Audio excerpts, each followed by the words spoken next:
basically what I'm doing is just twisting my wrist and not trying for a tremendous amount of power, because with the speed there does come power. And this might be like a jab or a finger flick to the eyes, trying to distract somebody to set up a power shot. Okay? And as you can see, I want my tip to remain level and not drop down. And I'm really not using a lot of my body. And then, of course, you can still use your footwork and work around the target.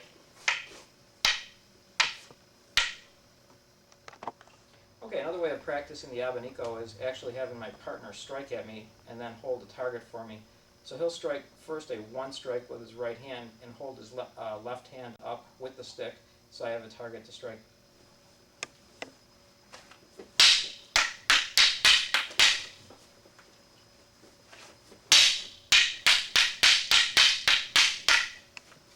Okay, now we can switch that where he strikes a strike from on the other side. It forces me to block with a back fist, and I still need to strike at the target to finish up my strike.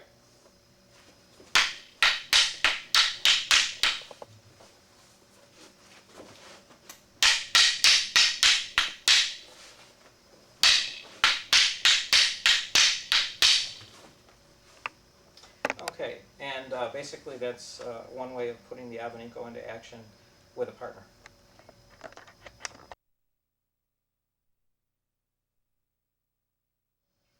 Alright, now what we're going to practice is a single stick say-off or form, another way of warming up as well.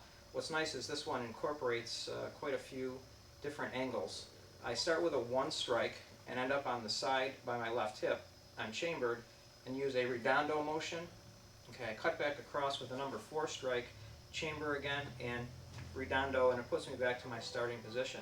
So I have a total of 4 strikes. What's nice about this is it teaches me how to strike in combination with the single stick.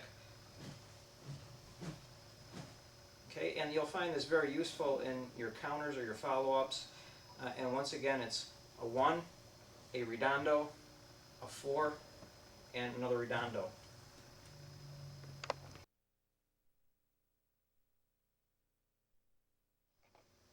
Okay, one of the other elements we should take a look at is a pass block.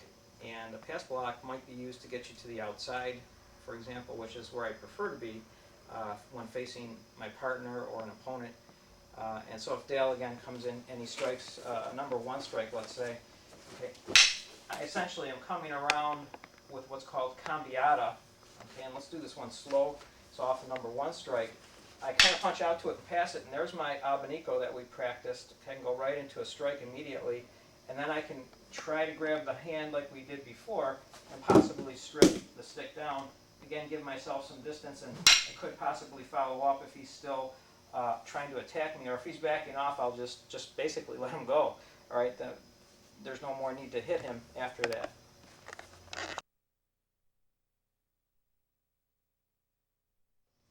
Okay, what they're doing is single stick twirling, and what you're going to see is the different levels at which people do single stick twirling. Dan is, for example, yellow belt working on orange belt, so he's just begun some of this single stick twirling. Dale is a first degree blue belt working on a second degree blue belt, so he's already passed his orange belt, but he's developing a higher sense of skill level. And Mike is a black belt, okay, so he's reached his first degree black belt and has done quite a bit of single stick twirling. So you might notice a difference between the levels, and that's okay, because when you begin, you want to start slowly. Speed is not the key, but keeping the stick in motion is the key, and trying to use all the different positions like north, east, south, and west, and even the corners. So it can say 8 directions, for example, and practicing using both hands.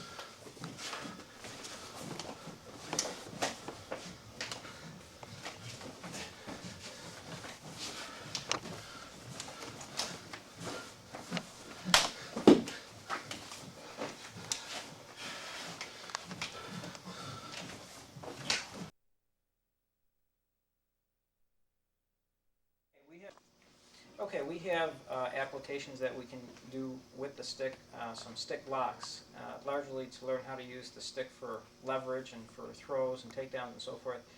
So we have just 2 that are required in the orange belt, and I'll demonstrate those with Dale. Number 1, please.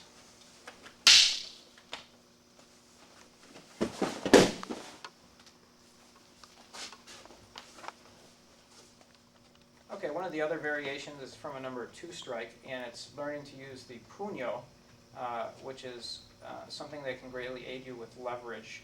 Okay, so number 2 strike, please.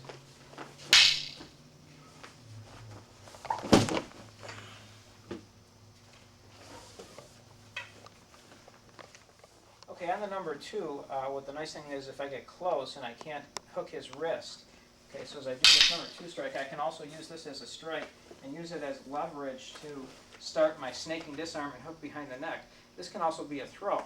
Just simply throw him away, follow up if I need to follow up, okay, if he's still holding his weapon, or just simply start running the other way.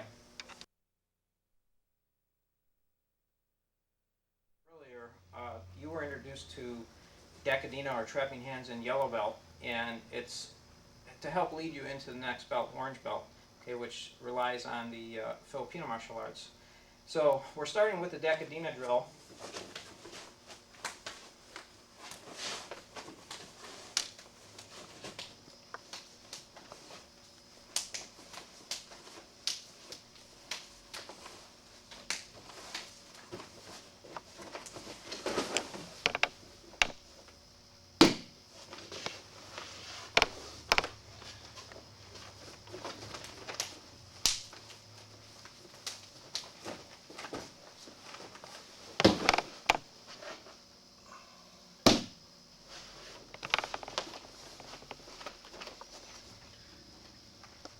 Okay, now the Dacadina drill, if we look at it in terms of stick defense, stick on stick, and you notice if we slow this up a little bit, if Dale throws a strike, I'm doing my brush, hold, and strike. This represents my 3rd strike with the stick. So I hit the hand possibly, or maybe the stick, then I try to deflect or use the short stick, okay, and then come in and strike. He defends that because it's a give and take drill, and he does the same thing, and I will move back and defend as well.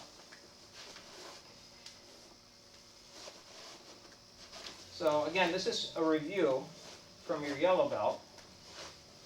Okay, now if we do this with stick versus stick,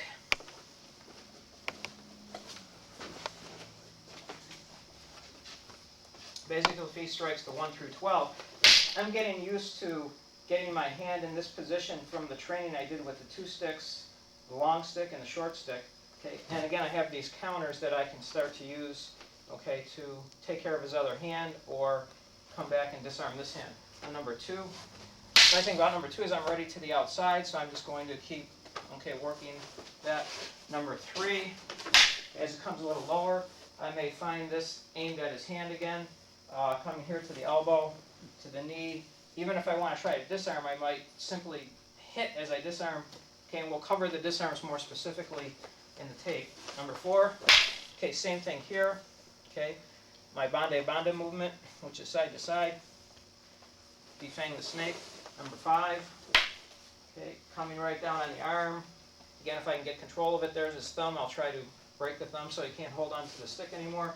6, okay, make sure your head is covered. Come in, grab, okay, if you can. There's stick locks and throws that we're going to show later, but basically, again, I'm looking to, okay, take anything out that comes into my path and make sure that I can always get access to his stick hand. Number 7, same idea. Okay, I can come in. Sometimes this may end up being an overhead strike, or if I back out, I can just drop down onto the stick hand and strike it again. Okay, check and move in again. So this is the idea of getting my alive hand moving, okay, in the strikes. 8, here I do have to kind of deflect, and I try to tie up his stick hand. And notice I'm not as concerned right now with disarming, but more with softening him up, okay, tenderizing him a little bit, and then maybe I can do the disarm from there. Number 9, same idea. Okay, get my leg out of the way, do a counter, another counter. Okay, aim at the elbows, the wrist, okay, the areas that would affect him basically from striking. 10 and 11. Okay, again, same thing. I could shoot under the armpit. I could poke. Okay, strike across here. If I can disarm, great. Come back to the leg. Don't want him to grab that stick, sorry. 11. Okay, right there for the disarm. Okay, and I keep that alive hand. And number 12. Okay, again. Okay, that was 12 inside and 12 outside. Notice that a live hand needs to guide this and parry it. Okay, and there's where this strike comes in.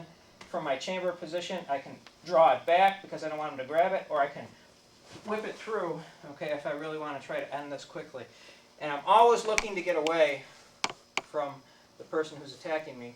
So I'm trying to do as minimal damage, even though it seems like a lot, but I'm trying not to hit him in the head, trying to defang the snake, and trying to prevent him from following me. Okay, so that's why sometimes I'm attacking the knee.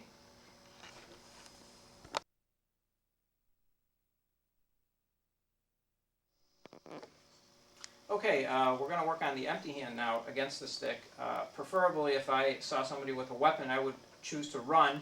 Okay, if I could get away from them, if I could put obstacles between us, such as a car, a tree, or if I could pick something up, okay, that might be available in the environment to use.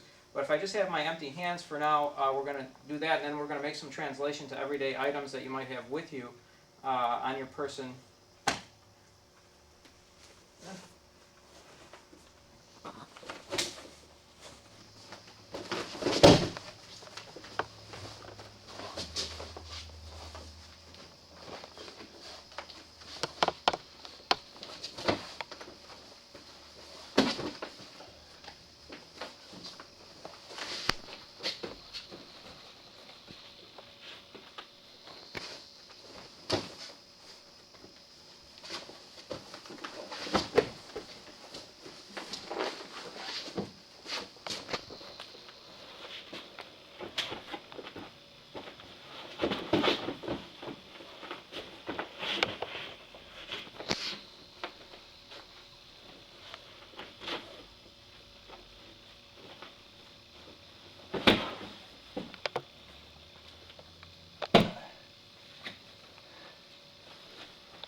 Okay, basically, just to slow a couple of these up, if he strikes the 1, I'm inside, so immediately I'm coming up to something like his eyes or his throat.